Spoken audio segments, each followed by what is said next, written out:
इतना बड़ा आदमी, इतना बड़ा शख्स, इतना बड़ा आदमी, और फिर रंग ये है कि उम्र 22 लाख मुरब्बा मील का हुक्मरान, 22 लाख, और खजूर के दरख्त के नीचे मट्टी का ढेला लेके सो गए हैं, परवाह कोई नहीं, कोई मसला ही नहीं।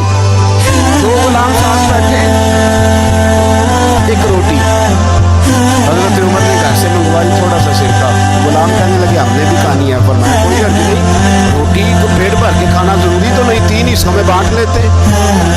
एक आदमी आया हुआ था मिस्र का रहने वाला, मिलने के लिए, उसने पूछा उमर किधर है, तो कहा वो उधर जाओ मस्जिद में बैठे होंगे, और वापस आया तो कहने लगा वहाँ तो 3 गुलाम बैठे, एक रोटी बांट के खा रहे हैं, लगता है कई दिनों से रोटी नहीं मिली। 3 गुलाम तो कोई नहीं, वहाँ 2 ही थे, तीसरे तो अमीरुल मोमिनीन थे।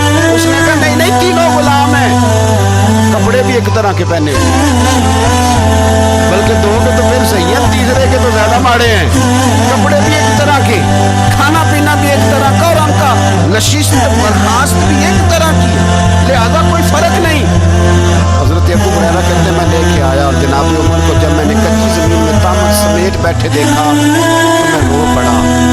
मैंने उस मिस्र से आने वाले को कहा तू इसके जलवे दे, अगर इसकी ज़ात में इतना हुस्न है तो मोहम्मद अरबी का मकाम क्या होगा।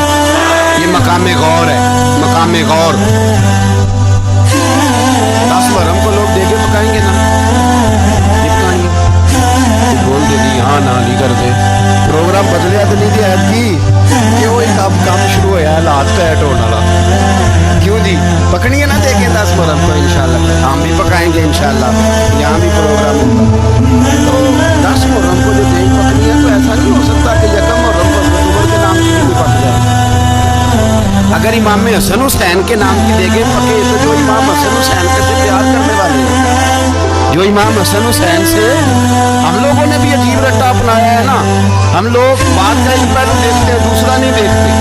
हजरत इमाम हसन हुसैन को भी नबी पाक ने शहीद कहा, और जनाब उमर को भी रसूलुल्लाह ने खुद शहीद फरमाया शहीद है, खुद फरमाया अपनी जुबान से कि ये शहीद है, खुद मेरा उमर शहीद है।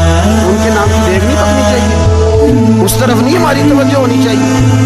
और अहले बैत नबी, ये बात मैं पहले भी करता हूँ, आज फिर करना जरूरी समझता हूँ, अहले बैत का प्यार सुन लो कान खोल के, अहले बैत का प्यार अगर हमें किसी ने सिखाया है तो सैयदना उमर फारूक ने सिखाया है।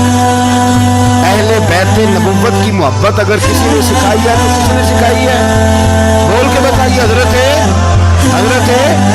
उमर ने, अहले बैत का प्यार हमें हजरत उमर ने बोल करके सिखाया है। भाई याद रखें, किसी की ताकत नहीं थी दम मारने की हजरत उमर के सामने, ताकत ही नहीं थी, कैसरो किसरा काम जाते, जरूरत ही नहीं करते थे हजरत। और हमारे तो तबकात बढ़े ना गैरों से। हजरत अबू मूसा अशअरी रज़ी अल्लाह तआला अन्हु फरमाते हैं मेरा मुंशी ईसाई था, कातिल कहते थे लोग, मेरा हिसाब किताब ईसाई। तो फरमाते हैं एक दिन मैंने वो सारा हिसाब किताब लेन देन के हजरत उमर को दिखाया, तो फरमाने लगा जिसमें लिखे हैं उसको बुलाओ। कहने लगे ज़रूर मस्जिद नहीं आ सकता, क्यों नहीं आ सकता, कहने लगे वो ईसाई है। कहते हैं हजरत उमर जलाल में आ गए। आप फरमाने लगे जिन्हें रब दूर करता है तुम क्यों करीब करते हो, जिन्हें अल्लाह दूर करता है। फरमाया तुम गैरों को अगर ओहदे दोगे तो अपनों का क्या बनेगा, अगर तुम गैरों को ओहदे दोगे तो अपनों का। ये सोच है जो आज बर्मा के मुसलमानों के लिए भी जरूरी है। कहा अगर तुम गैरों को ओहदे दोगे तो अपनों का। हमने गैरों को ओहदे दिए तो देखा ना अपने किस तरह काटे जा रहे हैं। गैरों को जो ओहदे दे दिए, जराने सारे गैरों से रोज दावा होता है चीन हमारा सज्जन है, चीन हमारा दोस्त है। वो भाई दोस्त है तो उससे कहो ना कि बर्मा तो तुम्हारी एक छोटी सी रियासत है, चीन के बगैर तो वो सांस भी नहीं ले सकता। उसको कहो ना उस हुकूमत पे दबाव डाले।